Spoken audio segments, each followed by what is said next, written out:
Item here, Shane. Let's kick it on down to Baton Rouge. Never heard from this guy before, but old Mike Denbrock, the offensive coordinator, he's going to be instrumental in picking the quarterback down there for the LSU Tigers. And I thought this was some pretty interesting comments, Shane, on what he looks for in a quarterback, the timeline for doing it. And a lot of people I've heard, Shane, they say, well, when they were at Cincinnati, he liked to run the quarterback a lot. So obviously, Jaden Daniels, the transfer from Arizona State, he's got a leg up in this thing because he's the more mobile guy. But that's not necessarily how they're going to be doing it here in Baton Rouge. So let's kick it over to Mike Denbrock. Hi, Coach. Leah Van from The Advocate. When you're looking at this quarterback competition, what criteria does that starting quarterback have to meet in your eyes? Yeah, I mean, I think, number one, we want someone who can run the system of offense that we're putting in. And it's an adjustable system. So it doesn't, and that doesn't mean, hey, well, I remember where Coach came from, so that must mean this guy's got a leg up. It doesn't mean that. What it means more is what's in place for our offensive unit with the skill players that we have and who we have offensively playing to the strengths of that unit. So whoever really commands that the best, and really who kind of takes ownership of the offense. We're looking for those guys to compete with each other, of course, but we're also looking for those guys to kind of somebody step out in front, somebody take the reins of this thing and really kind of be that guy that everybody looks to, that upholds the standard of playing quarterback at LSU. And so those things in particular, yeah, of course, we don't want somebody who throws interceptions or fumbles the ball around or doesn't know how to check protections. But more than anything, I think the strength of the unit a lot of times, and especially we're a very quarterback-driven system, that guy's got to have command of what we're doing out there. Brody Miller with The Athletic. Just to bounce off that, I guess, what is your do you have a main no-no with quarterbacks, or your main kind of thing that's an issue for you when you're evaluating them? Turnovers. Got to take care of the ball, and it starts there, right? And we all, this is, I'm not saying anything that everybody in this room doesn't already know, but the most valuable asset you have offensively is the possession of the ball, and you can't give those away. You got to be steadfast and make sure that doesn't happen. So that's number one for sure. Evan, just is there a point this fall where you guys would ideally like this quarterback thing to kind of get settled and just kind of Today. what the okay? Yes. No, I'm just kidding. But yes, absolutely. I mean, there comes a line of demarcation of we've got to get ready to win game one, and who gives us the best opportunity to do that. We're not as anywhere close to that yet, but that those decisions will be made by Coach Kelly obviously when the cutoff happens, and hopefully it's an easy decision. Maybe somebody actually really separated themselves enough where it's so obvious that the decision happens sooner. Maybe there's two guys that are just battling each other and it's awesome. You know what I mean? Maybe there's three. The more the merrier at times, but we also got to get ready to play the season and get ready to win football games. Hey, Coach. Josh Sibley with One Team, One Pod.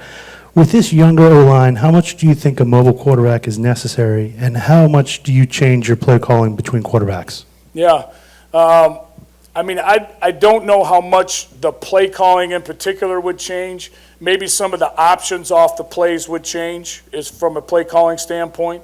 I think mobility is a key anytime at the quarterback position, especially when you're playing against some of the dynamic athletes that there are up front in SEC defenses. So that's always, I think, a good thing to have, but I don't think it's necessarily the defining thing that's going to make the decision.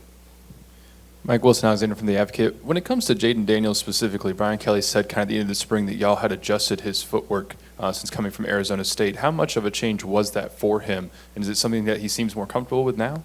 Well, I don't think it's finished yet. You know what I mean? I mean, it says, the old saying is it takes, 10,000 reps to master a skill. We've been dinking with his footwork a little bit here through the spring and then through fall camp in the summer, and I doubt if he's probably got 10,000 reps at it yet. So, I mean, it's an ongoing process. I think what we're trying to garner from getting his lower body right is really the consistency necessary to throw the ball and a little bit more accurately. And Coach Kelly and Coach Sloan are all over that. So that's kind of their department. All right, Shane. So, hey, again, that gives us no indication of who this damn quarterback's going to be. I mean, every time I get an update from Baton Rouge, I'm more confused about who's going to be starting. But It is funny because in your mind you're like you're narrowing the race. You know what I'm saying? It's like, all right, we're down to 2 guys for sure, and then he gets out here and goes, well, it could be 3 of them. I don't know. You know, and it's like I was like, no, I don't want that. You know, he would love, but I do love the fact. I mean, he pointed out he wants to know sooner than later, and obviously they don't know now. I mean, it's August 9th, but you got it. You're going to have to fine tune it, and you may not have a definitive one, but somebody's going to step up and get a bulk of those first. And that's what I think Kelly's going to do.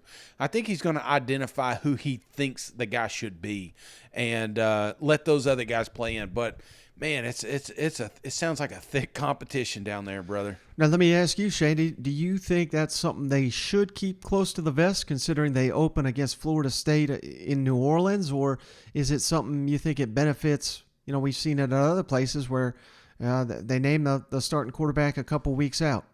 No, I think it benefit. You know, I get that if you've got a couple of and I hate to compare the two, but like Vanderbilt. Yeah. Those are 2 different type quarterbacks. I could understand maybe keeping that to your vest. You know, you've got a mobile threat with Wright, and you've got more of the arm with the what's his name? Ken Seals? Yeah, with Seals. You know, that makes sense to me. That doesn't make sense in LSU because I think, you know, I obviously I think mobile is. I mean, I guess you could throw that as a possibility, but I don't think that's our dude, man.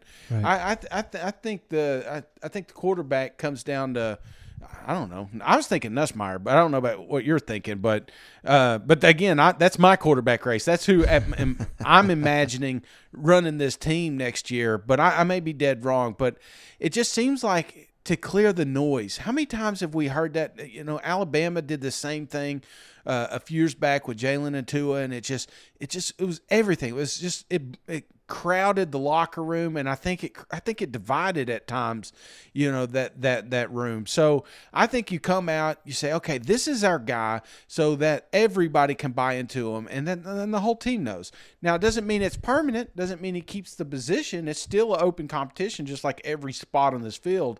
But until we find otherwise, you know, ABC, this is the current roster rotation. Yeah, and I can't wait to find out because, hey, the season. Who do you think's the quarterback?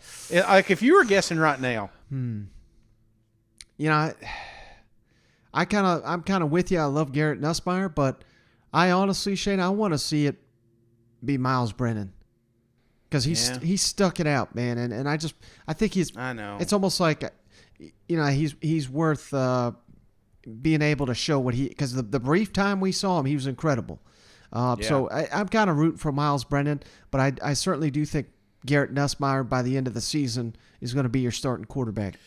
And to agree with you there, I mean, I'm with you, but Miles, you think about the detail. I mean, how many times did he say he doesn't want turnovers?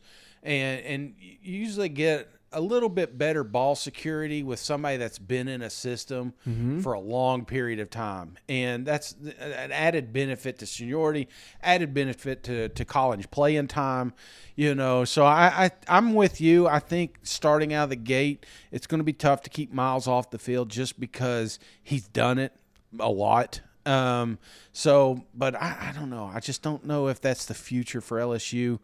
He's had plenty of opportunities and he's kind of squandered them. So, right. But I'm glad he hasn't transferred out. I'm glad he's stuck around in there, and I'm with you. It's kind of like a